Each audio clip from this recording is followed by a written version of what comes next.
Hello, today I have with me the lovely Dale. Would you like to introduce yourself and tell us a little bit about yourself? Yeah, nice to have you on, Donna. Yeah, my name's Dale Brendan Hyde. I'm an author. I've written short stories, poetry. I write crime fiction, which is what I first started off. My debut book was a crime fiction novel. I've written autobiographical crime, dealing with my past. Been in trouble when I was younger. That's way in the past, but use that sort of experience, for like my writing out of my, call it your pencil kit. I've like been able to like dip into sort of my past, and that's been like invaluable for certain, like writing about crime or things like that. And then I've just done. I'm just working on someone's autobiography, which is it's crime again, but it's more a personal sort of. It's a story about someone's betrayal of the father. It's like a son and a father story. That's the root of the story, but it shoots off into all sorts of crazy stuff like the Glasgow Mafia, the Tenerife underworld, the MI5, Secret Service, terrorism, Hezbollah, the timeshare frauds in Tenerife, Brinksmack gold robbery, John Palmer, all that sort of stuff. It's all, connected. It's all connected to the trunk, but like I said, the main part of the story I'm writing, it's the book's called Easy Target. That's what I'm up to at the minute. Did you always want to be a writer? No, I when I was young, when I got in trouble when I got to prison when I was about 17, and robberies, things like that. So I was totally like I'd gone off the tracks big time. Did a few years, and my first thing of any sort of thing creative, I was doing A-level laws like on the night classes. I was wanting to like be a solicitor, but I ended up not doing my exams because they moved me prisons and they didn't have an examination block to take your thing. So then I was a bit more volatile. So I was like, right, something didn't go my own way. I was like, right, I'm going to do something else. And I used to like borrow books out of the library. I think we'll have like 2 or 3 books a week out of the prison library. There wasn't much on the shelves, do you know what I mean? But, you ended up reading really books that at that age you wouldn't have picked up, do you know what I mean? Like the War and Peace sort of thing. You'd think it's not really, I can't see me at 17 picking that up and reading it on an afternoon if I want locked in myself. But it kind of gave me that, forced me into reading like quite deep literature. Found a few like authors that I really liked, like Brendan Behan, some Irish writers, Sean O'Casey. But what got me writing, the name for it is called a bibliophile, and it's somebody that rips pages out of books, to annoy you. So like in the prison, you get like a book, you'd be reading through it, you get to a certain part, and there'd be stuff missing. You think, well, where's this going? Or the end, or somebody'd rip out the last few pages. So if you'd not checked the back, I mean, you learn to check it after a while, thinking somebody rips it out. But when I was naive to it all, I'd be reading for days on the night, and then get to the final sort of chapter, and it'd be gone. And I'd think, what, where's that? So I started writing my own chapters, and I started writing my own endings, which again, looking back now, I'm 47 now. I'm going back to when I was 17, 30 years ago. So that like were invaluable now, like it gave me a school in I practiced, for a couple of years writing the end of stories, the stories I did, they weren't even my stories. So yeah, that's what I were. I forgot what we're on about then to start going on about this. That's fine. And what made you take the plunge and decide to try and publish what you'd written? Oh yeah, sorry, you were saying like what got me into writing, yeah. So yeah, no, I never. I was writing the book that I eventually, my debut, The Ink Run. I handwritten it over about 10 years. Must have been over 10 years. Do you know what I mean? I was always scribbling down people. It got to be like a bit of a joke, when I'd like with my friends, I'm like, right, I'm off now. I'm like, oh, where are you going to write your book? I'm like, yeah. But I think people didn't believe I was writing this, because it was quite a big book. So, and it was going on years, but I was kind of steadily scribbling away. When I eventually decided, before all that, I'd been to uni, got back in, I'd done all the sort of stuff, from the prison. I'd come back out, I'd been to college, I'd redone my exams to get into like uni, gone to uni, done all that sort of stuff just to prove to myself that I'd like messed up at school and that I was capable of doing it. And it was some of the teachers and some of the lecturers at university that said to me, they'd read some of my manuscript, my handwritten manuscript, and said, you know, I'd gone on a few courses and it wasn't really anything to do with like what I wanted to do. By that time at uni, I wanted to do like advertising. So they sort of encouraged me to just like leave university really and go, and I went to some sort of art colleges where there were people who were working alongside Ian Clayton, who's like a broadcaster up here, sort of BBC Two sort of stuff, and he's well known up north. He's not well known worldwide, but he's a good character. I had people like him sort of help me, and they were like a publishing company up here called Root. It were attached to this sort of art school called the Art Circus, and I did some of the courses there. And there were people on the course like who wrote that Johnny Depp book, you know, the Chocolat, Joanne Harris. Don't know if you remember Joanne Harris, but Joanne Harris were like on my class, or you know, in some of my classes, or you know, she was around. She published like that Chocolat through Roots, and then I had some poetry stuff that I'd been sort of messing about with, and I entered the T.S. Eliot Prize for the best new verse in England and Ireland. But the competition stipulations where you had to make your book into a book. You couldn't just send off like all these poems, like loose sheets. You had to like make a book. So that was the first time I settled down and like put my book together, went onto a computer, edited everything, and Root published that. I think I only did like 5. I don't even have a copy of it myself. I think I did 5 copies, and all 5 copies had to be sent to this T.S. Eliot Prize with like 20 quid. I didn't win it. You don't know if you'd have come second though. They don't tell you anything. So again, my pride got the better of me, and I thought, I didn't win it. Well, I'm no good at poetry, and just sort of didn't bother with that for ages. You know what I mean? And just carried on with the ink run. When I eventually got to looking at all the manuscripts, it was that big. I'd written it on back of envelopes, notebooks. There were bits on files. There were bits on other computers. There were bits on phones. There were voice record. There was stuff all over, and I thought, it's a nightmare to edit this. I took myself away for a few weekends over like about a year to some caravans, just totally isolated myself, like took some tins of beans, took some soup, took the manuscripts and got down to it. Do you know what I mean? As simple as sort of baby steps, like first pile, that must be for start, second pile, that's somewhere stuff to do at middle, third pile, that's to do at end, and just went through this massive mound of like writing, thinking, well, that's definitely, I think, for beginning, and that's that's definitely end. Until I'd got them 3 piles, and then I went through them 3, and just a process of going through these piles until you got them like down to some sort of like, for you know, and there was stuff where I'd written 10 pages, and then you could see I'd trailed off, and it was like, well, you know, where's page 11? I don't know. So there were very rough manuscript, but a massive manuscript. So I like took the plunge, started typing. I got 50,000 words into it, and then I got cancer. I got like diagnosed with bowel cancer. That like put me on the back foot again. Do you know what I mean? So I was dealing with all that. Went to my liver. I had a few like serious operations, chemotherapy. I was in a mess. You know what I mean? I've still been dealing with it up to now. Like I've had it 9 years. I'm clear at the minute, but it keeps coming back in my liver. So I've got like 50,000 words typed up, and then I like on proper slow go. I think I typed another 10,000 words in the next like 2 years or something like that, and then I got like clear again in my liver, and I got a bit more energy back, put some weight back on.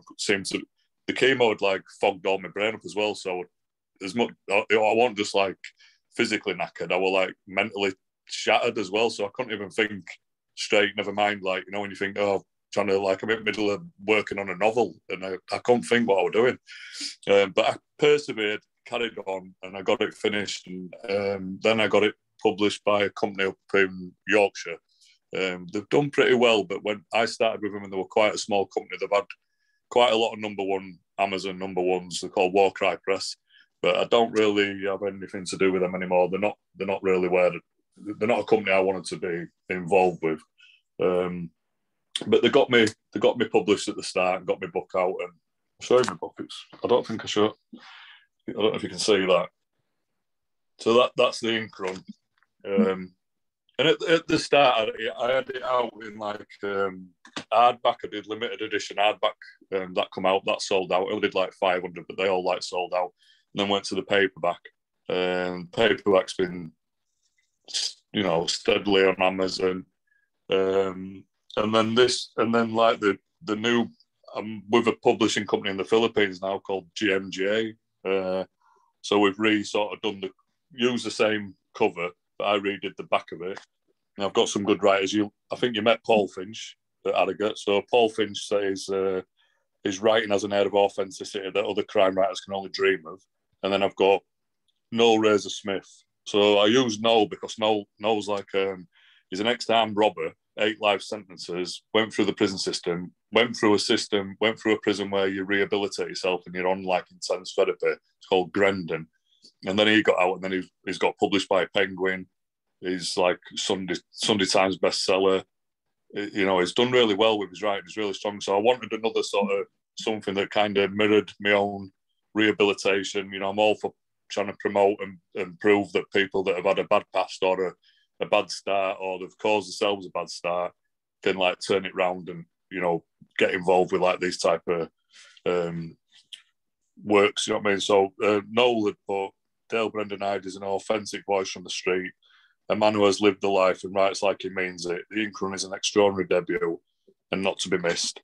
So I had like good quotes. I had like nice quotes. Valerie Keogh, another good Irish lady. She's always like supported me, always given me little quotes for stuff. I've used her quotes inside some of my other stuff, my poetry books and things like that. Best thing I've got going at the minute is on the front now of this Ink Run, my debut. I've got Sean A. Cosby's quote. Sean's just smashed it all over this year with his like Blacktop Wasteland book. He's just won LA Times Book at Year Award. He's top 10 New York Times bestseller. He's just been shortlisted for the Gold CWA Dagger Award. So, you can't do much wrong at the minute. So I'm really proud to I didn't think he'd give me the quote that I was worrying because I thought he's really like flying up there. I thought, he might not like let me use it, for the front cover, but it was fine. He knows where I'm coming from. He's had the same, not the crime sort of background, but he's had an hard-working background, and he appreciates that he's had a break and he's getting somewhere. So he don't mind giving someone a bit of help. You know what I mean? So on that one, Sean quoted me, put like Ed Bunker's debut novel, No Beast So Fierce. The ink run clamps its massive hands on each side of your head and forces you to stare into the pulsating womb that lives in the deepest parts of the darkest hearts. So that's pretty good. I don't know if you've read Ed Bunker. Ed Bunker's one of America's greatest crime writers. So to be compared to like his debut novel is another big sort of pat on the back. You know what I mean? Have you watched Reservoir Dogs? I have. You have? Yeah. So Mr. Blue in Reservoir Dogs is Ed Bunker. Mm-hmm. That's who Ed Bunker is. The old guy is, but he's an old crime writer. He's an old con, but he's like he wrote some really good books. He's passed away now.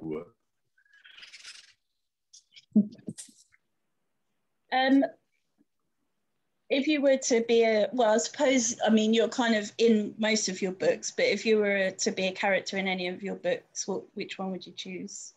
I don't think I'd want to be any of them in it. See, this is the right answer. This is what I always say when I talk to crime writers. That's the right answer. The right answer is don't be any of them, yeah. I don't know. I think, it'd sound a bit funny if I said I wanted to be Nurse Silk. I'm not, I don't know. They don't fare too well, most of my characters, even the ones that are like, I don't know. I can't really say, to be honest. The ink run's full of, the middle section of the ink run is all set in an asylum, like a criminal insane asylum, and it's like using olden day methods from like hundreds of years ago. So on the morning, the characters are getting like strangled and shoved into cold baths, wake them up and then chained to logs out on the ground or getting put in cupboards, or they're I've used all the old sort of prison stuff, where they're on the crank wheel, they've got to do 10,000 like this with this crank thing before they get any food, or they're electrocuted all the time, they're mentally tortured. So I don't think I want to be any characters in the ink run. Not really. No. The poetry stuff I've done, like I said, that's my poetry book, The Gods Are Watching. And then the short story stuff is That's my short story. It's called The Whiskey Pole. And that's all about like, it's like a self-help book, you know, for like alcoholics and alcoholism. But it's towards like, it's based on like Buddhism and spiritualism and rebirth. So it's like the story sent, I won't go on about the story, but it goes through a story of a character whose family have a trouble with like alcohol, and then he's trying to like stay away from that sort of like pitfalls because he can see where it's led, and he eventually sort of dies. The alcohol gets him, but then he's sort of reborn, and then it starts like over in Spain, the story, and he's a young boy again, and he's inherited like this vast like vineyard, you know what I mean? He's got all this responsibility and workers, but he's surrounded by all this like wine. So he's still got this problem like going on, and it's like a, you know, when you have a deja vu, he's getting all these thoughts of like, oh, he can think he used to be somebody before, like a rebirth, the sort of Buddhism. If you don't get life right this time, apparently you'll be reborn lower down, and you have to try and get that right before you get back up. So it's a bit like that. So like a centered like on helping anybody that's got a problem, or, you know, I suppose you could work for drugs, but it's more based around alcohol. So that's another thing I've done. And then the last thing I've just wrote is this. It's called Stitched, and this is like an autobiographical. It's a crime book, and it's all to do with like miscarriages of justice, being trapped in prison when you've not committed a crime, and all the trouble and all the sort of things, all the tribulations you've got to go through to not only deal with prison while you're in there as an innocent person, but the problems that'll occur to you when you actually get freed. Like in this, I were like acquitted from the Royal Courts of Appeal in London. You know, you couldn't get any higher judges to say you're free to go. We made a mistake. Sorry. They only sort of say sorry. They never, you know, they're sorry, but they're not that sorry that they'll like give you some, you know. It's hard to get compensation. I'll give up on all that sort of stuff.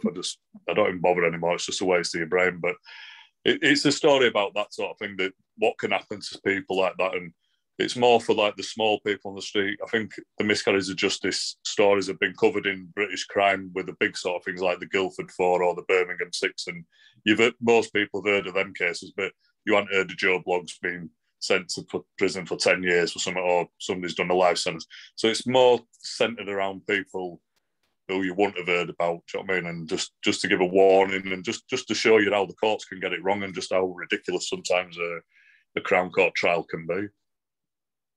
So that's where I'm at writing wise at the minute.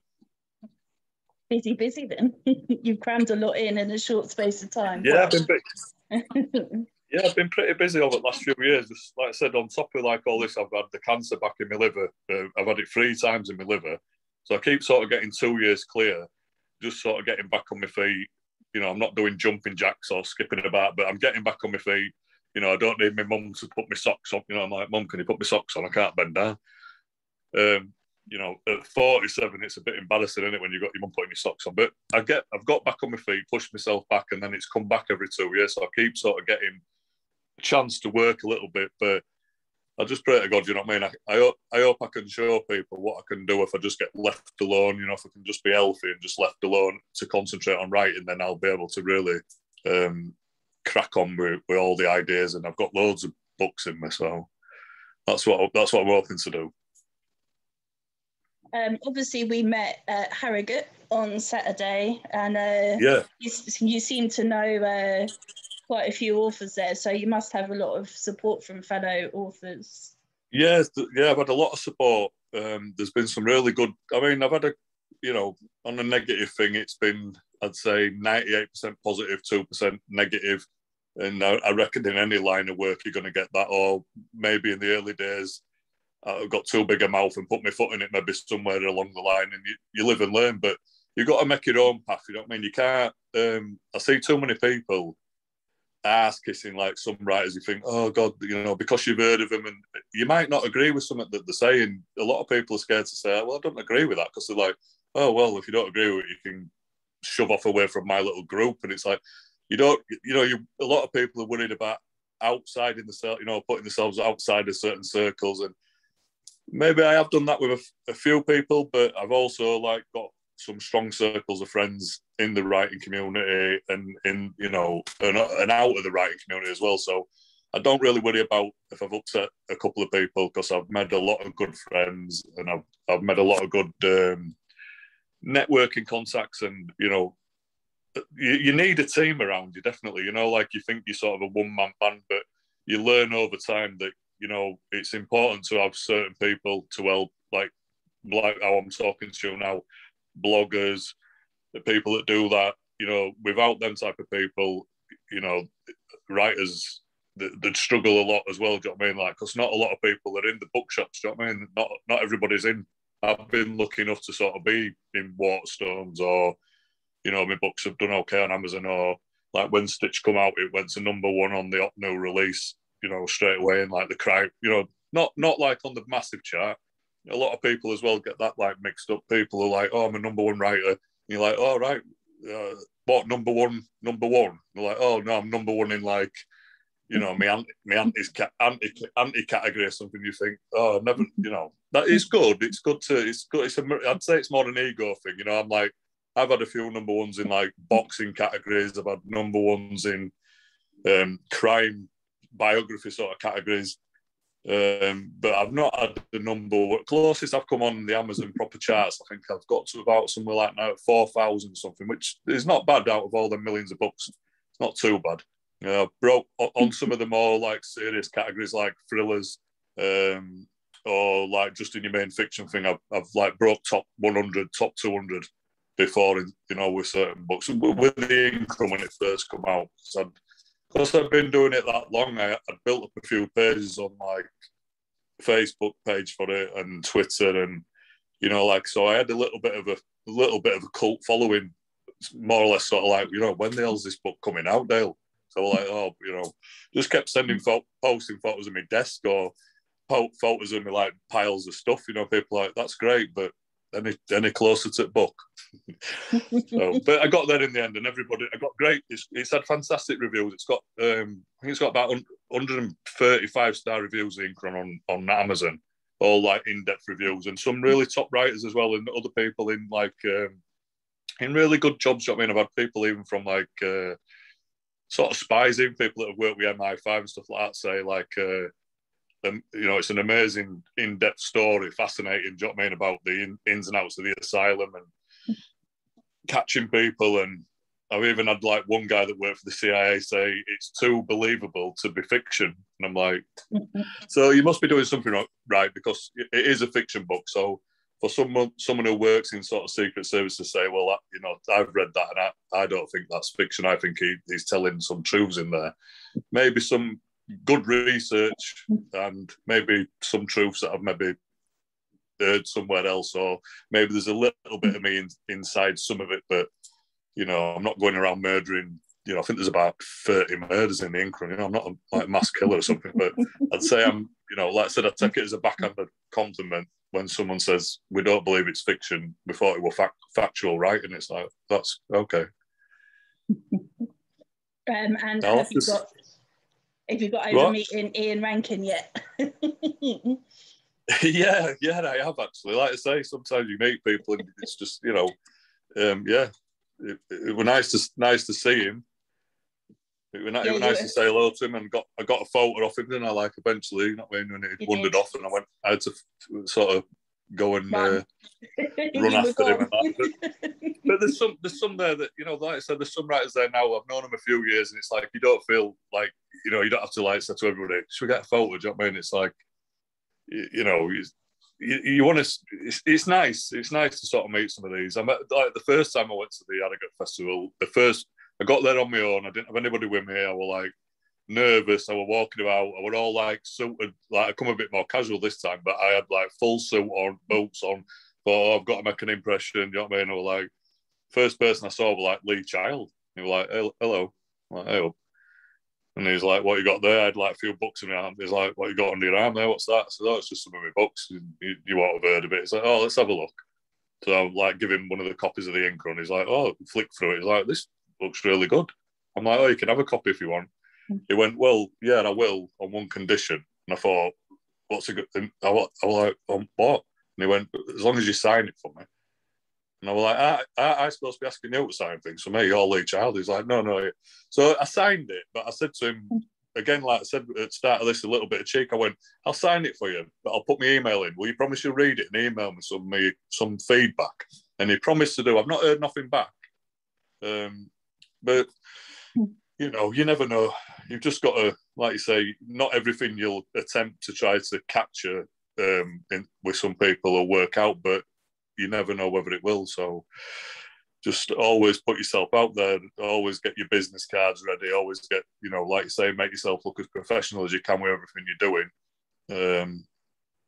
And, you know, just work hard, you'll get there in the end, whatever you're trying to do. I don't think we had our pitch taken together, did we? I don't remember having my picture with you. It's not good enough. No, I don't think so. I mean, I would in and out because I'd got some tickets for something at 5 o'clock just to get on the lawn, and I'd been for something to eat with Malcolm Ollindrake just before in Debbie, and then me and Jean and my partner, we went off and had some Italian at that Portofino, and then we come back, and then I don't know, it just died down a bit, and I was just feeling a bit. I thought I'm gonna go. Do you know what I mean? Because I've kind of, you know, I've shown my face and. You know, it would have different. It felt a little bit different this year. Do you know what I mean? It was okay, but because of the COVID and everything, it wasn't the same. Do you know what I mean? But yeah, it's still a good festival. I mean, again, you're going to need a lot of money. This is another thing we like writers. You know, if you want to go around all them sort of things that are booked in, like, you know, like what writers, the top writers obviously have some sort of PA, and they'll be like, right, you know, January you've got this event to go to, you've got this at end, you know, February you've got that. When you look at the money for stuff like that, do you know what I mean? Even if you went to sort of like the top, you know, one of the festivals up in Scotland, if you went to like Hay on Wire, if you went to like the London Book Fair, if you went to Harrogate, if you went to like Crime, I think there's Crime Fest at Bristol. I think I'm right on that. I'm not sure, but yeah. there's a few. Do you know what I mean? If you end up doing that and you've got to go, you know, hotels, travel, food, you know, it costs a fortune. You know, and if you're not getting anything back, so this year there were definitely some people that didn't go to Harrogate that used it at Harrogate. Whether they thought it were worthwhile going, I don't know, but I don't know. We were there, I suppose. Yeah, and I didn't get a picture. That's just ruined my whole weekend. You'll have to just screenshot this like that. You have to just screenshot this. Not the same. I got my. We'll get one next time. Yes, we will. We'll get one next time, definitely. I booked my hotel for next year already. I loved it, so.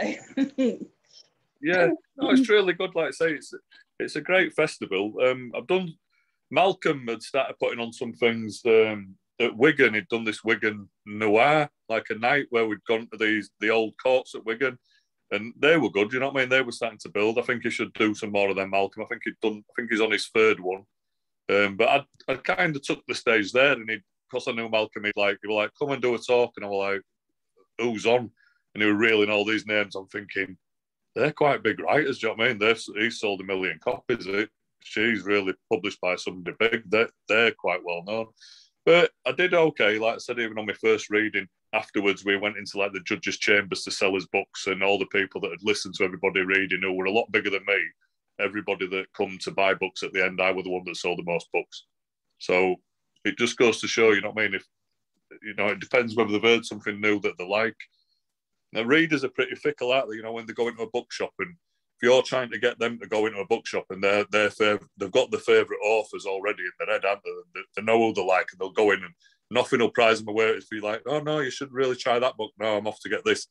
Well, it's not that good. Honestly, his new book's not that good. Well, I'm still getting it. And you're trying to compete price-wise as well. You know, you've got somebody like, say, Stephen King. He's been around since the dinosaurs. He's already earned his millions, you know what I mean, or hundreds of millions. He's able to put his books down at £3, £3.50, or, you know, supermarket prices, and they're still selling in massive volumes. So you're thinking, well, I can't put it down at that price because it's cost me more than that to have it made, because I ain't got a massive distribution machine behind me. You know what I mean? You're dealing with smaller print presses, smaller publishers. So you're up against it. Do you know what I mean? To like try to say to somebody, well, oh, that's Stephen King book there for £3.50, but here's the ink run at £9.95. You know, and they're like, well, I've never even heard of you. And you're like, yeah, but honestly, you might be missing out on. This is why it's hard for new writers to sort of. It takes so long for new writers to emerge, and for the old writers at the top of the game for them to. And who can blame them, really? I'm sure if I ever get up there, I'll hold on as long as they do. Do you know what I mean? Because they've not just got there overnight. I think every writer's, you've definitely got to break your bones and go through all these processes, and you'll have a lot of heartache along the way, and a lot of work, and a lot of pressure, and a lot of stress, and a lot of thinking, shall I just give up? But if you're true to it, you'll stick to it, and hopefully you'll get whatever whatever it is you're looking for. Like I said, sometimes you have goals, and then you reach them, and then you think, well, what that my goal? Do you know what I mean? Like I could say, well, I've done okay. I've published some books. I'm all right. I can consider myself a writer. I'm out of it. I'm going to do something else. But if it's in you, you just you're drawn to writing. You've got no choice in the matter, I don't think. Yeah. What's been your favourite moment so far? What's been your favourite moment? I think getting like stuff in my local newspapers has been nice. Do you know what I mean? Because like I said, going back again to when I was in trouble years ago, the reports from courts reporter, I knew him, but he only knew me from coming in and out of the courts. Do you know what I mean? So when I eventually zoomed back 20 odd years later and went like with me cap in my hand saying, oh, can you write a piece on me? I've published a book. And he were like, that's brilliant. Do you know what I mean? So they did a really good write-up, like on me, and they've kind of supported me really well. Going into the library, local library, that was probably one of the nicest things. Just the simple things. Do you know what I mean? I went in to see if my books were on the shelves. I'd put them in the library. I'd put the hardback in there. And as I went looking for it, some people would probably think you'd staged it, but it was just genuinely, I went round the corner and there's a little old guy there with it, like looking through the pages. And I like went and stood near him and I went, oh, you're going to get that? Are you going to get that out? Get that book out, mate? He went, yeah, I think so. I went, oh, I said, I'd get it out. He went, oh, have you read it? I went, yeah. I said, I writ it. He went, never. Like a proper little old Yorkshire guy, flat cap and walking stick. He had it on. It's a massive book, dude. Hang on, let me just get a copy. Hang on. Like, can you see that? Like that was the art. Do you see the size of it? Like that's how it come out in the. It's like a door. If you don't like it as a book when you buy it, you can just chuck it at somebody. So he was just getting that out, and he was like really chuffed. And I was telling him, and I went to the count with him and watched him stamp it out and walk off. And that little things like that to me were the sort of things like that. Yeah, because I'd always sort of gone in the libraries as a kid. Like sort of it was a quiet place away from home, and I was a bit of a library rat. Always hanging about in the libraries, and so yeah, just stuff like that. I mean, I've had what you'd maybe consider bigger achievements than somebody getting your book out, but personal, what made me feel good about why I started writing and what it's all about. Just seeing some little old man check my book out of the library. Yeah. And what's your biggest dream or your biggest aim? Biggest aim, definitely like getting on with one of the top publishers. When I'd first started with the Ink Run, I'd got in touch with Jamie Byng at Canongate. And I kind of, again, pestered him a little bit on Twitter. I kept sending him photos of my desk saying, I'm writing the next best-selling book, mate. You need to look at this book. And I just thought, he's just ignoring me. And then one day, he'd added me on Twitter, so then you can direct message him. And I thought, I've got you.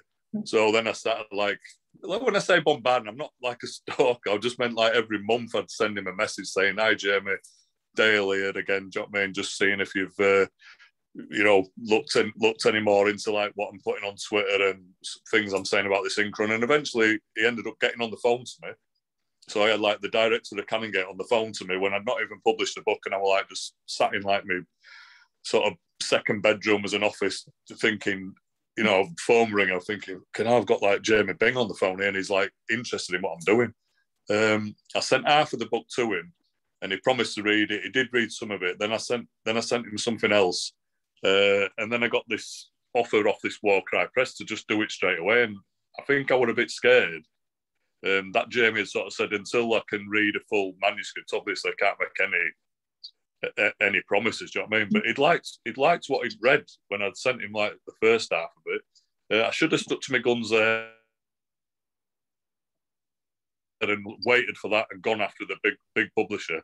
But as a newbie, getting your feet wet again, pitfalls of writing, you don't know whether you're doing the right thing or not. This is definitely a mistake I made, or is it? I don't know. But this is my path I led out. So I went and got published with this War Cry Press, who were only a small publisher. Like I said, they've gone on to do a lot of number ones.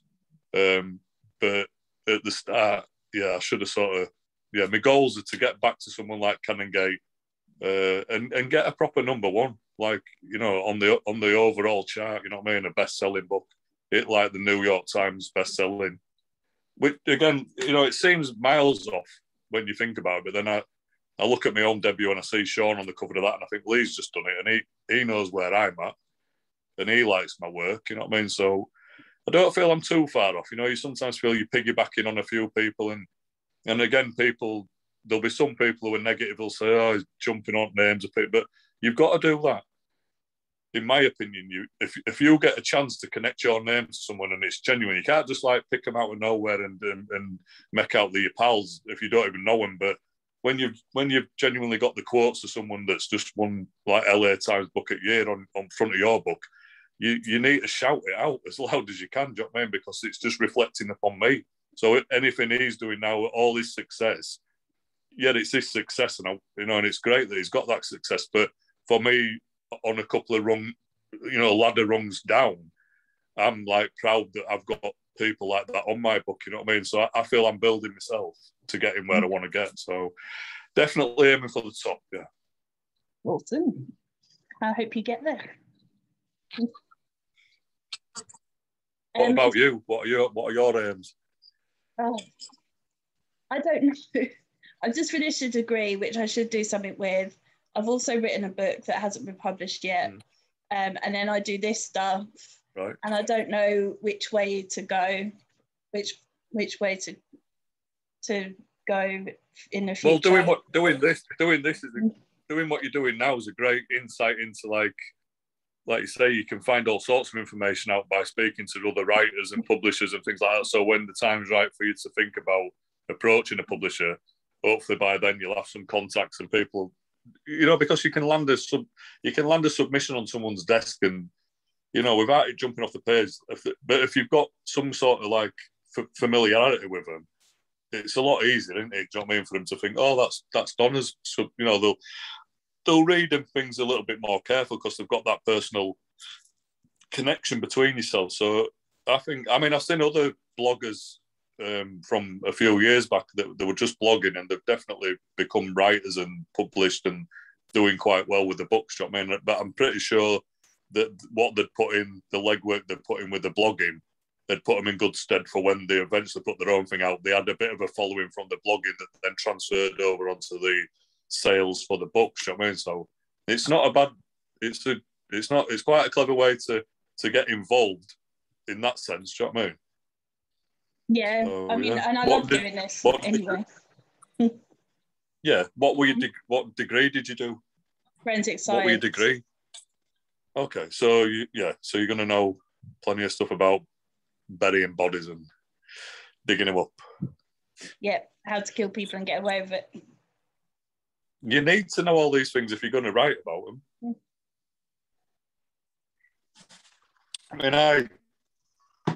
In that Incrum book, there's I had like the asylum part, and it was like 10-year period. I'm thinking, I can't write every day. Today I looked at bloody Winderham, and tomorrow.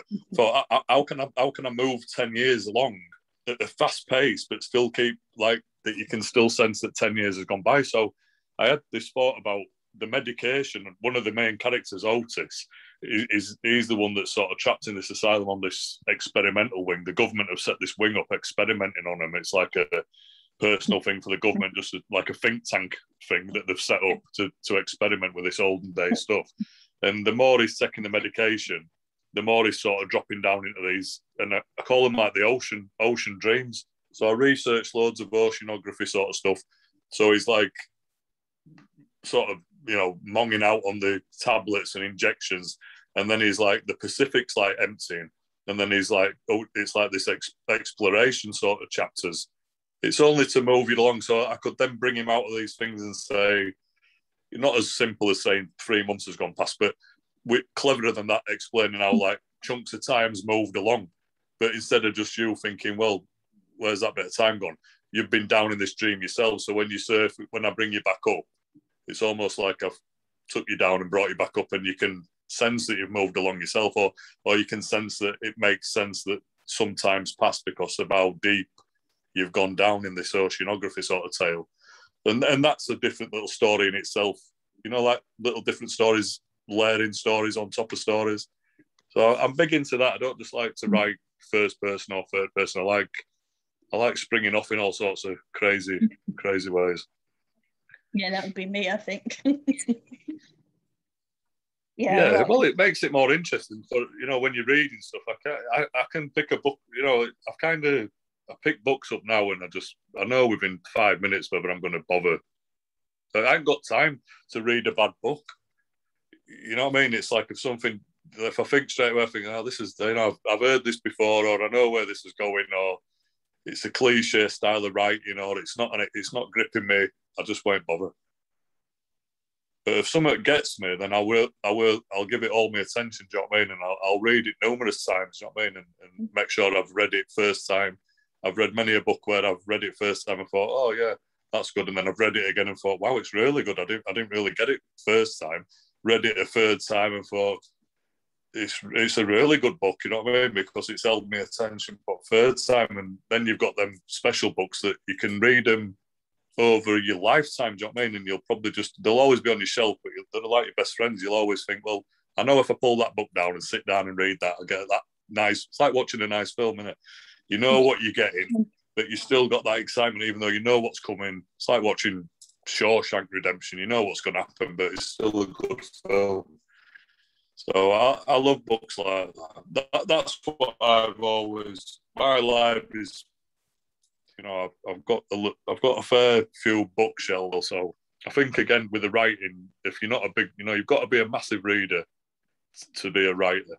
It just comes hand in hand. You know, I look at some of these groups that are online, you know, like for help and advice, and I think some of them are just taking piss. Some of the questions they ask, you know, I feel sorry for them. I think if that's where you're at, genuinely, I won't bother trying to like learn how to do this, because there's so much depth to like what you need to learn.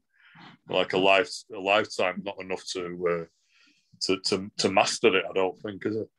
No. Except people like Malcolm that don't read and yet still write amazing books.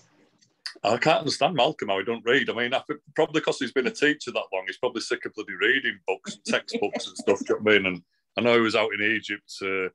That's how I see Malcolm. Like some of them people like that, they are like I won't say father figures, but you know, they're like them school they're them sort of figures that I needed back when I was young and causing mayhem. Do you know what I mean? But I were uncontrollable back then. But now they definitely guide me. You know, like Paul Finch, ex sort of Salford Bobby. Years ago, I wouldn't even have spoke to, you know, if somebody said, "Oh, I'm an ex-policeman," I'd be like, speaking to you, mate.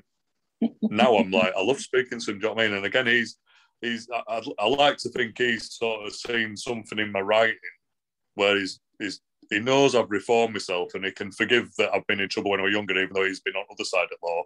And he knows he knows how much hard work I put into turning over into a different person. So he like backs me up, do you know what I mean, with his quotes and with his help, you know what I mean? Same with Malcolm, always asks me to go on things. And yeah, they're important to have them sort of allies in the writing game. Without them, I'd be struggling a lot more than I do.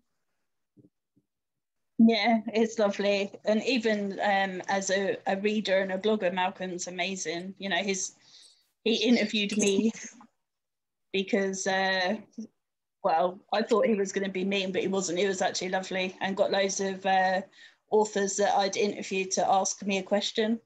And then done an interview and asked me all these questions, which was really lovely, actually. So yeah. Yeah, he's very selfless. You know, like you know, he could do a lot of the stuff for himself, do you know what I mean? But he'll give you his time and his energy and his contacts and anything he can do to help you. He's definitely one of them. He's definitely one of the nicest people in the writing game, Malcolm, 100%. You know what I mean? Yes, he in is, my opinion. I think not just in my opinion. Like I said, a lot of people will agree with, but for me personally, I really like what he brings to. Like I said, there's a few there's a few arseholes in writing, do you know what I mean? And some people would say I'm one of them, do you know what I mean? But that's their opinion. But I have my own opinion on certain people too. And there's certain people that are a bit sneaky, and I don't think they want you to achieve. You know, they're quite happy sort of, they're up, you know, if they're here and you're there, and they think, oh, he's coming up, and they think, oh, they don't, a lot of people, some of them, they don't like you chasing the coattails, do you know what I mean? Maybe they're worried. Maybe they're worried that you'll go above them and then maybe blank them out, or you know. There's definitely that goes on. There's a lot of stuff that goes on in the background of writing, what obviously the readers don't see, and you know, some of the other writers don't know about. Do you know what I mean? There can be like public spats that go on, and you know, people, you know, somebody might have a bigger audience, bigger fan base, so they'll all back up their author, and someone with a small fan base can be looked upon as if what they're saying is just rubbish. Do you know what I mean? But you know, the smaller writer might be in the right with what the argument is about, but there could just be like a tidal wave of opinion from a bigger writer because they've got all the fans like backing them up, and after a while you kind of back out and think, Christ, you know what I mean? You got to get yourself out of some of these situations, and just, you know, people, again, like Malcolm said, don't bother putting your political views on Facebook. Don't bother putting, you know, because it can upset people, and you know, you're trying to be neutral, and or you're supposed to be. I don't know. I just think that I just want to, you know, when you said what's your aspiration? My aspiration is for people to just take my writing on board. Don't forget who I am, or how I talk, or how I look, or whether I've been, or what I, you know what I mean. Just read my stuff and tell me whether my stuff's any good. That's all I'm interested. That's the opinion I'm interested in. I'm not that bothered about a multitude of people's opinions about whether I'm a nice person or whether I'm a good person. Or I know I am, and everybody around me who knows me knows I'm okay. But it's like I say, it's the majority of people that you want to know what they think about your writing. Yeah, well, I like you as well. I know I've only sort of spoke to you twice, so as another person on your team. Yeah, I just say it out. You know, I'm very much like that. I'm pretty. Maybe again, some people can take me as being a little bit not rude, but sometimes a little bit abrupt. I can be a bit like, oh. And they're like, you know, you don't know their personalities. You sometimes can overwhelm someone by being too forward. You know what I mean? And then that puts them on back foot. So then they're like, and then you're trying to get through to them, and you think, oh, and you think they're retreating. You're trying to go forward. It's this, you know, it don't work, does it?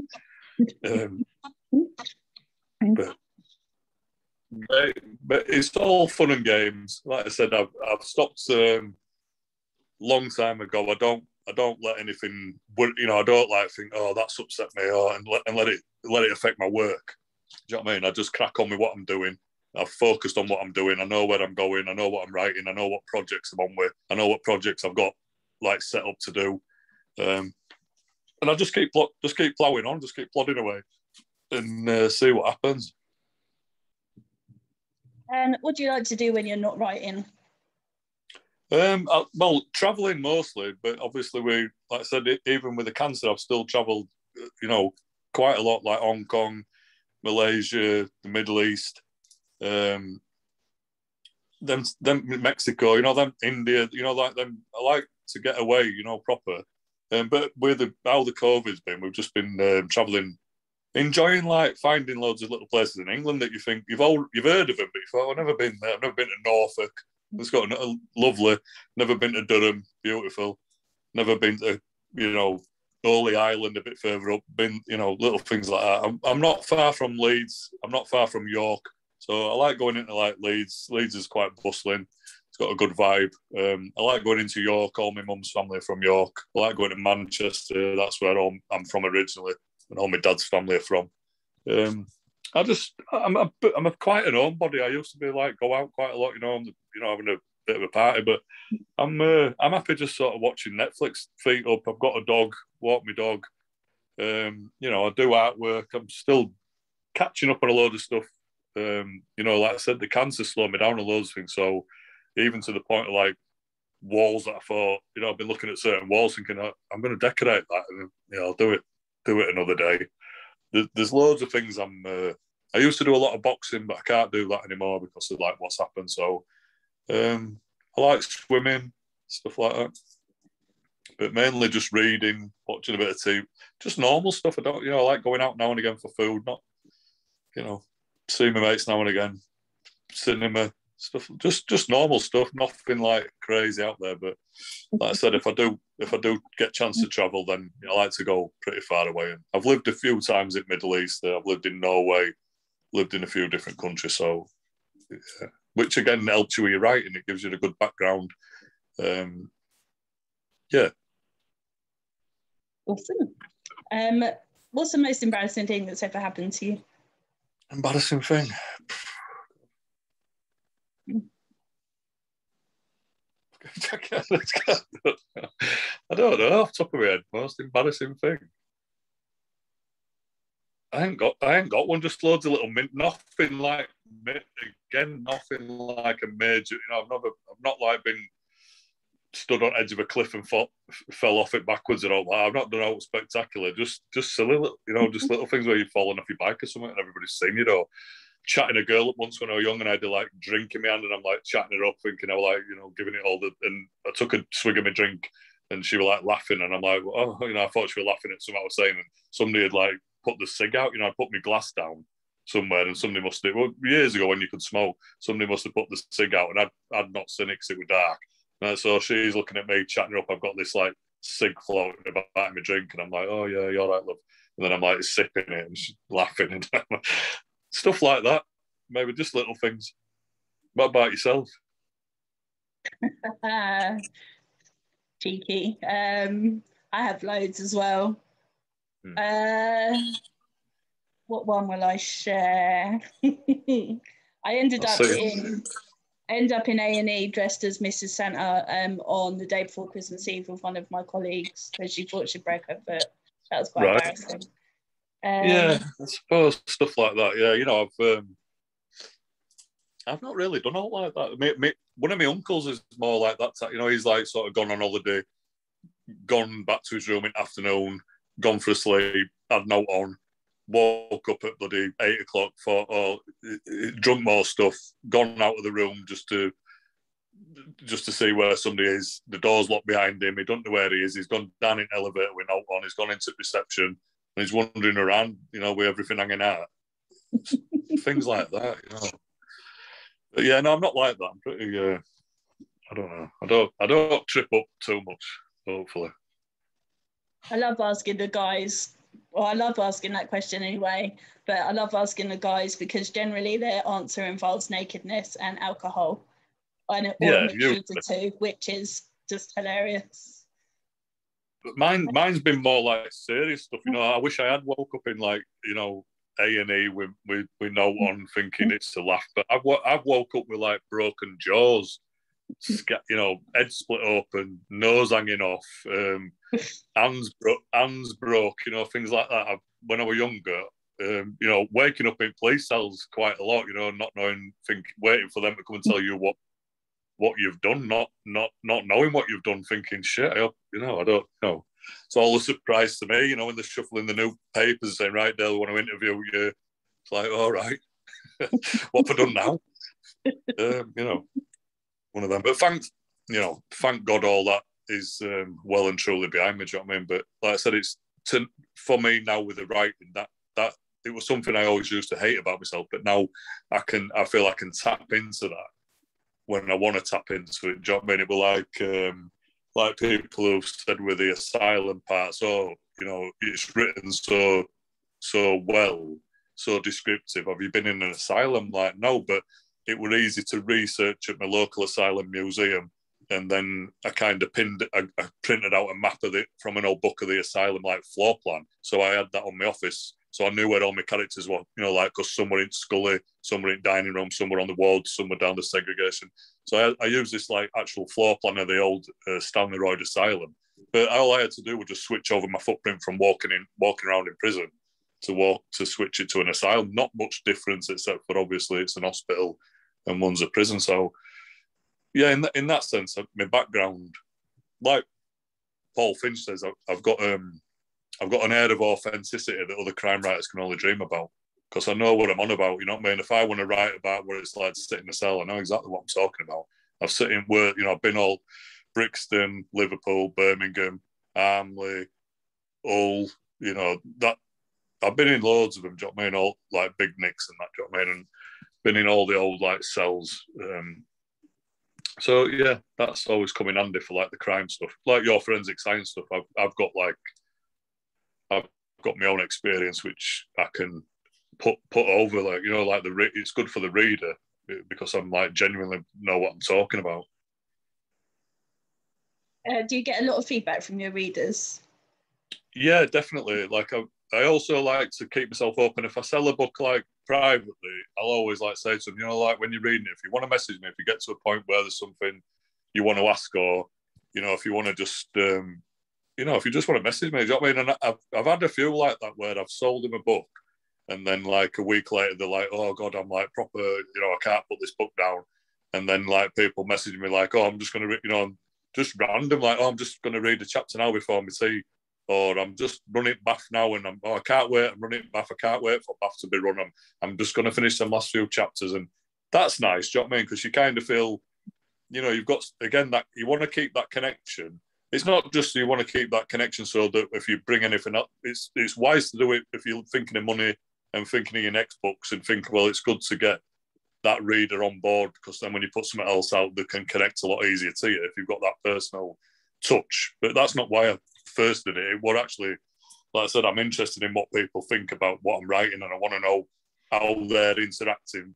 You know, I like to be sat here thinking, you know, that's a nice thought when you think there's certain people on their holidays that are reading your book right now, or there's people like Lady Bath reading your book, or there's people sat out in the garden reading one of your books. That's what's nice about it. If you're able to spend a day with any author, dead or alive, who would you like to spend a day with? When I was young and I was drinking and I was crazy, I'd have said Brendan Behan, and I'd have gone on the piss round Ireland with him on the Guinness and listened to him singing and telling all his tales. And from what I've read about all his stuff, he had a fantastic sort of memory for like poetry and, you know, bards, and he could reel off old like rebel songs and stuff like that. So, and he'd like to proper get into his drink. So you'd have a really good rowdy drinking session around the Irish pubs, and you'd have a good like sing song with him, and you'd have a good laugh. Definitely Brendan Behan. But then if I were thinking of him more like refined about it, I'd say like Oscar Wilde or someone like that. Do you know what I mean? Just because of what he did, just to quiz his brain. Probably I'd be able to open up and connect like with the prison stuff where he'd been in like Reading jail and sort of writ the things like, you know, the I forgot what I'm on about. This is the thing as well, when you forget something, it's like you think, shit, what's the bloody the Ballad of Reading Jail is what I'm trying to say. So I'd probably be able to connect with Oscar Wilde on like prison ways, but then he's a lot more refined than myself. Do you know what I mean? So I'd be interested in what he could tell me, and that I'd like to listen to. I think it'd be somebody where I'd be more listening than I'd be talking, which is always good. Do you know what I mean? So, but I think with Brendan Behan, if I were on the drink, if I were on the Guinness and the whiskey in Ireland, I'd give him as good as he'd give me. So they're my two. Awesome. And so what's coming next for you? I'm busy on this Easy Target. So at the minute, like the guy whose book it is, Chris Burton, he's situated in York. He's just opened his own bank, online banking called Devereux Banking. Lots of stuff had gone on last year. We were down at London at the courts. He'd been made bankrupt for £6.2 million. Couldn't run a business. He's back up on his feet. He's back doing what he knows how to do best. This guy's somebody that if you put him in a room and when you've got 24 hours to build me a business, sort of business concepts, he'd come out with something. You know, he's very